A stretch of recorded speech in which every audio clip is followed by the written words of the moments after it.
Bismillahirrahmanirrahim. Assalamualaikum warahmatullahi wabarakatuh. Ahlan wa marhaban. Kembali lagi bersama saya di channel Pesantren Story, channel yang membahas tentang cerita dan kisah-kisah menarik serta informasi seputar dunia pondok pesantren. Di segmen kali ini saya akan menceritakan tentang kisah sedih. Kisah ini memang sangat sedih, namun menginspirasi dan sangat memotivasi kita semua.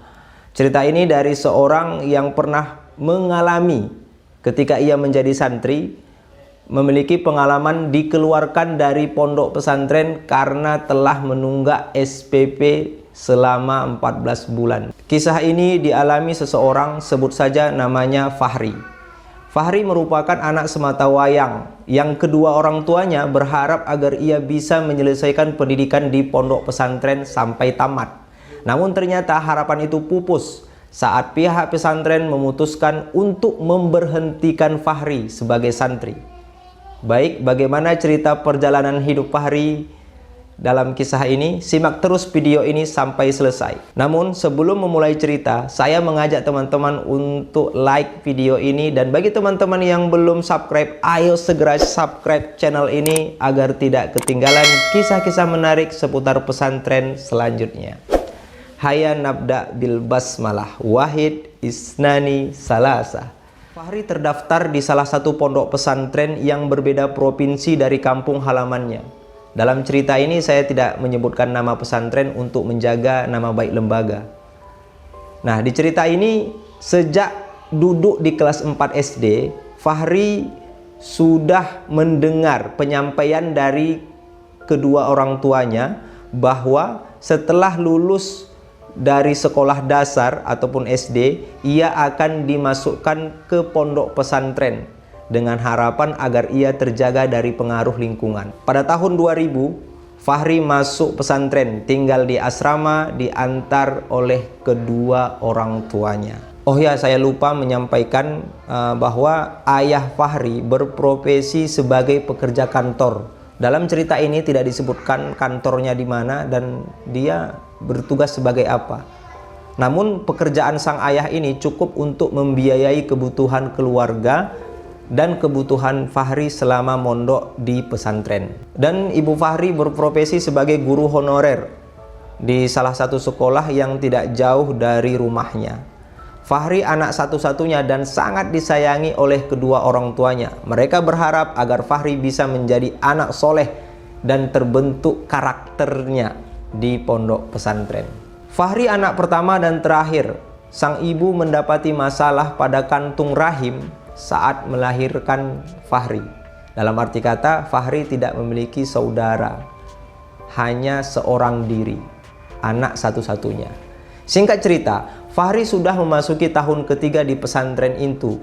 Kondisi yang dialami Fahri sangat berbeda jauh dengan teman-temannya, di mana ia jarang sekali dijenguk. Dalam 3 bulan hanya sekali ia didatangi oleh ayahnya. Hanya sekali dalam 3 bulan.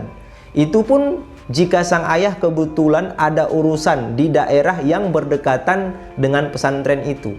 Sementara ibunya selama 3 tahun itu belum pernah sekalipun datang menjenguknya. Hal ini karena jarak dari kampung halaman ke pondok pesantren sangat jauh. Seperti yang saya sampaikan tadi, berbeda provinsi. Jaraknya cukup jauh. Dari kampung halamannya saja menuju jalan raya membutuhkan waktu berjam-jam. Dan untuk menempuh perjalanan harus 2 kali ganti bus untuk sampai menuju pusat kota di daerah pesantren tempat Fahri mondok. Kemudian dari pusat kota itu juga membutuhkan waktu menempuh perjalanan selama 2 jam. Itu pun jika tidak terjadi macet. Sangat jauh sekali memang. Ayah Fahri hanya memiliki sebuah sepeda motor butut yang kondisinya akan menjadi masalah jika motor itu berada di jalan raya dan bertemu dengan polisi lalu lintas. Tentunya kita semua memahami ya, kondisi motor ini jika bertemu dengan polisi tentu akan bermasalah. Dengan kondisi seperti ini, jika orang tua Fahri datang ke pesantren tentunya akan membutuhkan biaya yang tidak sedikit. Karena itu orang tuanya berpikir lebih baik mengirim saja biaya kebutuhan Fahri ke pondok pesantren daripada harus mengunjunginya setiap bulan. Fahri sangat memahami kondisi keluarganya. Dia mampu bertahan di pesantren karena selalu teringat akan perjuangan dan harapan ayah ibundanya. Itu yang selalu memotivasi Fahri untuk belajar giat dan tidak membuat masalah, tidak melanggar peraturan di pondok pesantren. Fahri bisa berkumpul bersama ayah dan ibunya hanya pada saat liburan pesantren. Itu pun ia harus pulang sendiri. Hanya pada saat liburan pertama ia dijemput sang ayah. Mungkin maksud ayahnya untuk menunjukkan ataupun mengajarkan Fahri jalur transportasi, sehingga kedepannya si Fahri akan menjalani perjalanan dengan seorang diri. Pada suatu hari di jam sore, di saat santri-santri di pesantren sedang sibuk berolahraga, tiba-tiba terdengar pengumuman melalui toa pengeras suara. Nama Fahri dipanggil untuk segera hadir di bagian penerimaan tamu. Mendengar namanya yang disebutkan, Fahri segera berlari meninggalkan lapangan basket sambil melempar bola. Ia pamit kepada teman-temannya. Fahri berlari kencang. Dalam hati ia sangat gembira karena biasanya setiap namanya dipanggil ataupun disebutkan dari pengumuman untuk datang ke bagian penerimaan tamu, sang ayah pasti datang menjenguknya. Sesampai di halaman gedung penerimaan tamu, tiba-tiba Fahri memperlambat langkahnya sembari memperhatikan orang yang duduk di teras gedung dengan wajah gelisah. Ternyata itu bukan sang ayah, itu adalah pamannya, adik ayahnya. Setelah mendekat, Fahri bersalaman dengan pamannya dan mencium tangan pamannya. Sambil menarik nafas, pamannya pun berkata, "Fahri, segera mandi dan beres-beres. Ambil pakaianmu seperlunya, kita pulang kampung." Begitu kata pamannya. Mendengar hal itu, dengan penuh penasaran ditambah rasa bingung, Fahri bertanya, "Ada apa paman? Kok tiba-tiba begini?" "Tidak apa-apa. Ayo cepat, nanti keburu malam," jawab paman Fahri sambil menyerahkan surat izin keluar pesantren. Ternyata sebelum Fahri datang, si paman sudah menemui bagian perizinan dan meminta untuk mengizinkan Fahri pulang kampung. Tidak sampai 10 menit, Fahri pun sudah kembali menemui pamannya. Dia sudah berpakaian rapi, menenteng tas berisi pakaian. Tanpa mengucapkan kata apapun, si paman langsung menarik tangan Fahri dan mengarahkannya untuk masuk ke dalam mobil. Dalam perjalanan, paman Fahri tidak berbicara, tidak mengeluarkan kata-kata apapun, selain hanya sesekali menawarkan makanan dan minuman kepada Fahri. Fahri pun enggan untuk bertanya. Ia merasa berat hati karena melihat wajah si paman penuh kegelisahan sambil menyetir mobil. Fahri berusaha positive thinking. Sekitar pukul 22.30 atau jam setengah 11, mobil pun sudah sampai di halaman rumah Fahri. Betapa terkejutnya Fahri melihat kerumunan banyak orang di rumahnya. Ternyata sang ayah meninggal dunia. Fahri hanya terbujur kaku dan menangis sambil memeluk jasad ayahnya. Fahri berada di rumah hampir sepekan dan setiap hari terus menangis sehingga membuatnya tidak ingin kembali ke pondok pesantren. Namun tepat di hari ke-8, beberapa guru utusan pesantren datang bertakziah ke rumah Fahri. Semua gurunya menasihati agar Fahri segera kembali ke pesantren. Namun Fahri hanya terdiam tidak menjawab. Ia tidak tega meninggalkan ibunya seorang diri di rumah. Setelah 3 pekan berada di rumah, di sore hari sepulang ziarah dari makam ayahnya, sang ibu menyuruh Fahri untuk kembali ke pesantren pada esok hari. Ia meyakinkan Fahri bahwasanya semua akan baik-baik saja. Dan Fahri pun menyetujui apa yang disampaikan oleh ibundanya. Ia pun bertekad dan esok harinya ia kembali ke pondok pesantren. Sejak saat itu, ibu Fahri menopang sendiri kebutuhan keluarga dan ternyata sepeninggal suaminya terjadi berbagai sengketa yang sangat sulit dijelaskan. Intinya, banyak pihak menuntut ganti rugi dari proyek kerja yang dikelola oleh suaminya sebelum ia meninggal. Hal ini yang membuat ibu Fahri sangat tertekan. sehingga ia menjual berbagai aset yang ditinggalkan oleh suaminya. Ia pun menutupi itu semua kepada Fahri dan dia tidak menceritakan. Ia mencoba berjualan gorengan, menjual lontong, nasi pecel, dan makanan-makanan lainnya. Semua itu dilakukan untuk memenuhi kebutuhan hidup dan memenuhi tagihan almarhum suaminya serta kebutuhan Fahri di pondok pesantren. Selama setahun ia masih mampu membiayai kebutuhan Fahri di pondok pesantren. Ia mampu membayar SPP dan kebutuhan-kebutuhan lainnya. Namun ternyata kondisi ekonomi semakin tidak stabil. Ia mulai sering jatuh sakit karena kelelahan. Pada saat liburan, Fahri kembali ke kampung halaman. Ia menceritakan kepada ibunya bahwa ia beberapa kali dipanggil oleh bagian bendahara pesantren karena menunggak bayaran SPP. Mendengar hal itu, sang ibu hanya tersenyum dan meyakinkan kepada Fahri bahwa ibunya akan segera melunasi tunggakan itu. Sang ibu hanya meminta Fahri untuk terus bersemangat dalam belajar dan mendoakan ibunya agar selalu sehat, dimudahkan rezeki, dan tidak lupa pula mendoakan sang ayah. Setahun berlalu, tunggakan SPP Fahri semakin banyak. Ia pun dipanggil dan dihadapkan ke pihak yayasan pesantren, di mana di sana Fahri menjelaskan tentang kondisi ibunya. Namun pihak pesantren hanya bisa memberikan keluangan waktu selama 3 bulan untuk melunasi segala tunggakan. Dan juga pihak pesantren mengeluarkan surat panggilan kepada ibunda Fahri. Surat itu dikirim via pos. Namun kondisi ibu Fahri semakin memburuk, sakitnya semakin parah. Ia sering pingsan secara tiba-tiba. Ia hanya diurus oleh seorang keponakannya, maksudnya anak dari paman Fahri. Sesekali sang paman menawarkan agar ibu Fahri berhenti bekerja dan tinggal bersamanya.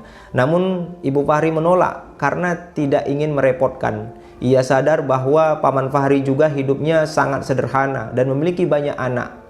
Dan baru saja ia tahu bahwa beberapa hari lalu mobil punya paman Fahri tergadaikan karena hutangnya sudah menumpuk. 4 bulan kemudian, yayasan pesantren memutuskan untuk menskorsing Fahri dengan sebuah lembar surat yang berisikan kalimat jika tidak mampu melunasi seluruh tunggakan selama 1 bulan, maka akan diberhentikan haknya sebagai santri. Setelah membaca surat itu, Fahri pun mulai terpancing emosi. Ia mengeluarkan kata-kata kasar kepada orang yang berada di kantor yayasan. Ia terus menghujat sambil menangis. Sempat terjadi perdebatan karena seorang staf di kantor itu berkata kepada Fahri, "Pesantren ini tidak gratis. Kamu sudah tidak membayar, malah membuat keributan." Begitu kata seorang staf di kantor itu. Mendengar perkataan itu, emosi Fahri semakin menjadi-jadi. Ia membanting tangannya di meja kantor dan meninggalkan ruangan itu dengan menendang pintu. Di sini Fahri lepas kendali. Ia seakan-akan tidak sadar. Ia seakan-akan seperti kerasukan setan. Ia merasa pihak pesantren tidak mau mengerti akan kehidupan orang tuanya. Selama 2 hari, Fahri hanya duduk berdiam diri di kamar asrama. Dia tidak masuk kelas dan menolak untuk mengikuti kegiatan. Ia selalu membantah apapun yang dikatakan oleh gurunya. Ia hanya keluar kamar pada saat berwudu dan sesekali makan di dapur umum. Namun ternyata karena kehebohan ulah Fahri yang dianggap tidak sopan kepada guru, secara resmi ia dikeluarkan dari pesantren. Setelah menerima dan membaca surat pemberhentian, Fahri pun berupaya untuk menenangkan diri. Seakan-akan tubuhnya bergerak sendiri untuk membongkar isi lemarinya dan memasukkan semua itu ke dalam tas. Setelah semuanya selesai, Fahri pun keluar dari kamar, meninggalkan asrama dan berjalan dengan tatapan kosong. Ia tidak lupa berpamitan dengan teman seasrama yang ia temui di jalan. Saat tiba di gerbang pesantren, ia berkata kepada satpam, "Saya dikeluarkan," kata Fahri, sambil menunjukkan surat pemecatan. Namun sang satpam tidak berkata apa-apa, hanya terdiam dan mempersilahkan Fahri untuk keluar. Fahri pun menyetop mobil angkutan dan segera masuk ke dalam angkutan tersebut. Di dalam angkutan ia merogoh dompet dan membuka isi dompetnya. Ternyata uang yang ada di dalam hanya cukup untuk membayar ongkos sampai ia tiba di kampung, tanpa harus membeli makanan dan minuman. Setiba di rumah, Fahri terkejut melihat kondisi ibunya yang sudah sangat kurus dan hanya terbaring. Sang ibu merangkul Fahri setelah Fahri mencium tangannya. Seminggu berlalu, ibunda Fahri meninggal dunia. Ia sangat terpukul dan sangat sedih, namun ia harus tegar menghadapi semua ini. Beberapa hari kemudian, ia menelpon gurunya di pesantren, memberitahukan bahwa ibunya sudah meninggal. Namun sudah berminggu-minggu, berbulan-bulan, bahkan bertahun-tahun hingga saat ini, tidak ada satupun pihak pesantren mengunjungi rumahnya. Melihat kondisi Fahri yang berada sendiri di rumah, sang paman mengajak agar Fahri bersedia tinggal bersamanya. Maksudnya di rumah pamannya. Ia juga berjanji akan mengurusi perpindahan Fahri ke sekolah SMA negeri yang berada di kecamatan di daerah mereka tinggal. Singkat cerita, dengan bantuan sang paman, Fahri pun mulai bersekolah. Ia melupakan segala masa lalunya di pondok pesantren dan ia bertekad untuk melanjutkan pendidikannya hingga akhirnya pada saat kelulusannya ia mendapatkan beasiswa di salah satu universitas ternama di kota Bandung. Usai menyelesaikan pendidikan sarjana, ia mencoba mendaftarkan diri pada tes CPNS ataupun ASN. Ia pun lulus pada tes itu dan mendapat tugas pada salah satu kantor dinas di ibu kota negara, maksudnya kota Jakarta. Fahri juga menjajal bisnis properti. Bisnisnya ini berjalan sukses sehingga ia mampu membiayai sekolah anak-anak pamannya. Beberapa tahun berlalu, Fahri dipindahkan tugas. Dan tahukah Anda kemana Fahri dipindahkan? Ternyata Fahri dipindahkan tepat di daerah kabupaten wilayah pesantren tempat ia bersekolah dulu. Namun ia enggan untuk mengunjungi pesantren itu. Meskipun ia pernah mendapatkan kunjungan tugas dari lembaganya yang diperintahkan kepadanya untuk mengunjungi pesantren tersebut. Fahri menolak dan menyarankan orang lain untuk menjalankan tugas itu. Fahri sudah menutup masa lalunya di pondok pesantren tempat ia belajar dulu. Fahri sudah menutup diri untuk mengingat masa lalunya di pondok pesantren itu. Namun ternyata ia punya rencana lain. Di lembaganya ia menyusun program biaya siswa anak yatim yang bersekolah di pondok pesantren. Dan begitu juga hasil bisnis propertinya kerap ia kucurkan untuk membiayai anak-anak kurang mampu yang bersekolah di pondok pesantren.